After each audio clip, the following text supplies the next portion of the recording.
Good morning, everybody. How are you? Happy Thursday. We made it to Thursday. It's a beautiful, beautiful day out where I live, and I hope the same for you. I hope you're doing well. I hope your families are doing well. Thank you so much for joining me today for a special edition of our usual live stream. You know that usually we have data science discussion and I take your questions and we talk about a variety of things. But as you also may know, on Thursdays, I've been bringing you special guests. Every day in August, we've had special guests, and today is no different. Today, we are joined by my good friend Lynn. She is an HR analytics specialist. She is a wealth of knowledge on really on a variety of topics in a variety of industries. So I'm really looking forward to hearing from her and hearing her experience and all of the different things that she's done throughout her career. And she's also here to take your questions. So I got to tell you guys, I am so impressed by the people that I've reached out to because I want to make them comfortable. I give them the option of doing video or live stream and they have all said, no, I want to meet the people. I want to come out there. I want to take their questions live. So Lynn has graciously volunteered to be here among you and be willing to listen to your thoughts, your concerns, and if there's some way that she can help you or give you some advice, she's going to be here for that. So really appreciate you guys being here. So I'm seeing the chat fill up, which is great. I'm seeing people on both Instagram and on YouTube. Um, if you are on Instagram, it might be easier to switch over to YouTube where we have a little bit more of a widescreen view, but it's up to you, whatever platform you're comfortable with. I have put the YouTube link on the Instagram chat for you to click on, and then you can view us on YouTube. So guys, go ahead and fill up the chat with your questions. Or maybe you want to wait to hear a little bit more about Lynn so you can kind of think about the questions you want to ask. But really looking forward to this and really happy that we can have these types of special interviews or special streams for you. So Lynn, thank you so much for joining us. Thank Lynn, you. now Lynn, I know your background because we worked at City together, but would you like to share your background and maybe a little bit of your career history or Sure, your favorite topics that you want to talk about today? sure. I will. So first and foremost, Dennis, thank you so much for asking me because um, this is my heart. I've spent my career in what I call financial services or financial service adjacent. And as Dennis mentioned, part of that time was at Citi. I was the global head of HR reporting and analytics. Actually, it was called Human Capital Reporting and Analytics, HCRA. And in that role, now I have to tell you a backstory. So, in case any of you are wondering about how to break into data science, when Citi asked me to take on that global role, um, I had never run an analytics team, never. And so, candidly, I did it because one of the things I think that's helped me be successful is I'm okay to tell people I don't know something, and I'm very happy to ask a bunch of questions to educate myself. And so that's how I approached that role. I said, well, people are people, and if they're good people, they'll help get me onboarded, and we'll go from there. Hmm. But in the course of my career, I mean, I started in banking as a what was back in the day called a mortgage escrow analysis analyst. So basically, it was calculating the interest, what was going to be the escrow payments due on construction loans. And I was during a break from college. And when I went back to college, I wanted to keep working at the bank. And the only thing that was available to do in the evening back then was collections. And so I became a bill collector. So I was calling past due customers on their credit cards. You know, Smiling and dialing, huh? smiling and dialing. I don't know about the smiling part, but definitely dialing. Uh, and and it's funny because when I talk to people about being in financial services, I think if you've never worked in that vertical, the vast majority of people just think about the branch, Yeah. the teller, or, they may think about the guys that do all the trading on Wall Street. And I think what a lot of people miss and don't realize is that the reason I've spent an entire career in the vertical is because I have been so extraordinarily grateful and fortunate to have done so many different things under the umbrella of financial services. So I was Hmm. a phone collector, then eventually ran collections. So I ran call centers. I had four big call centers. Um, but then I got into projects because I wanted to understand that piece of work. So I started doing business requirements, technical requirements for a big card project.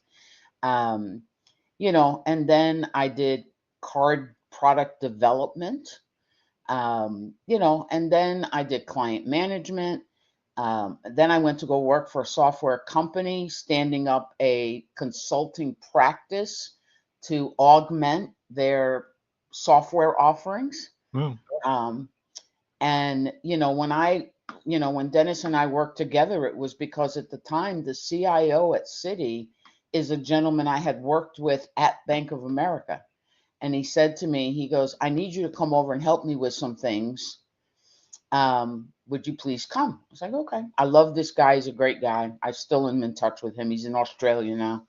Um, and at the time, he brought me in because there was this burning question at Citi that a bunch of business units had bought their own software and bypassed tech.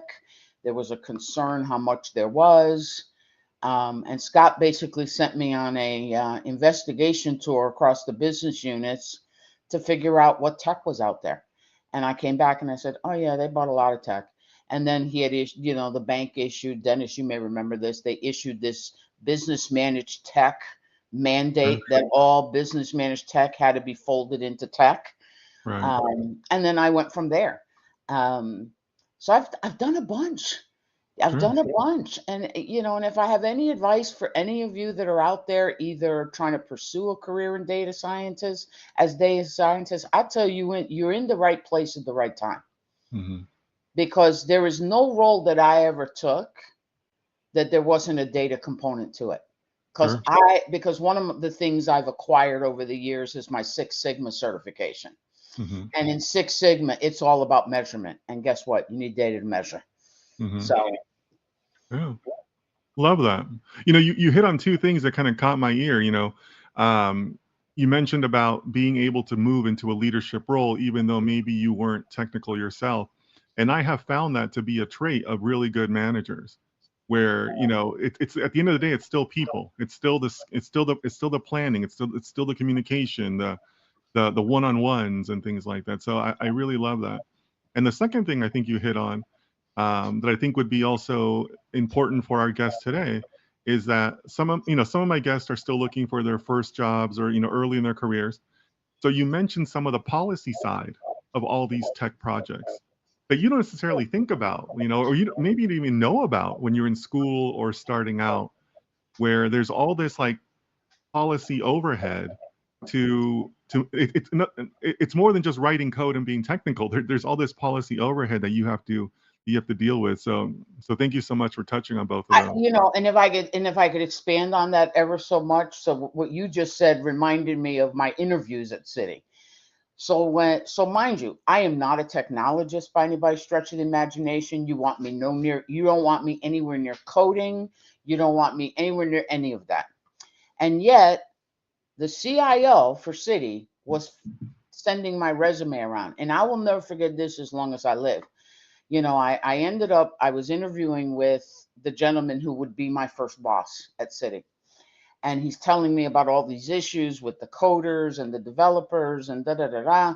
And I finally stopped him and I said, listen, I'm not sure what Scott's told you about me, but I am not a technologist by any stretch of the imagination. I've never done development. You don't want me anywhere near development. And at the risk of offending anybody, because I'm going to quote him directly, um, what he said to me and stayed with me forever. He said, Lynn, you're right. We have a lot of really, really smart coders and developers here. But what we don't have is leaders who understand how the business Yeah. Yeah. actually uses the technology For and sure. can call bullshit when they want something they don't need and we could solve a different way. Sure. And I remember just laughing and going, "Oh well, hell, I can do that all day." So Right, that's why right. I got the job at City. So Yeah, I guess what I would say to people, and I do a lot of mentoring as a volunteer, and what I would say is that the more you get out of kind of that frontline individual contributor role, what I would tell all of your guests is that the further as you move along in your careers, the skills you obtain in every role become more and more transferable cross verticals, cross divisions in organizations. for sure. You know, so I think be mindful of that, because I think what people tend to think is that, oh, I started here, so this is now my path. And it might be. But what I would say to all of your guests, and again, this becomes a personal choice, I think be very mindful as you, especially as you're on the early days of your career, is really pay attention to the things that get you jazzed, that get you fired up, and figure out how you branch out to Mhm. experience and play with that more, because Yeah, that's what really is going to give you the greatest options as you move along in your career. I mean, you heard my story. I started in operations, went to projects, went mhm. to card development, went, and it was a matter of just taking the steps that, and sometimes they're lateral steps, because you can't go from operations into project and then and be a PMO. So, Right. I went from running 150 people to being back at an individual contributor writing requirements.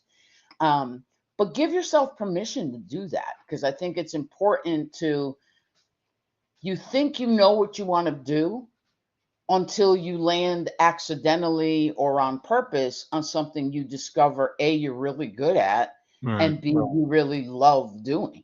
right, And so just right.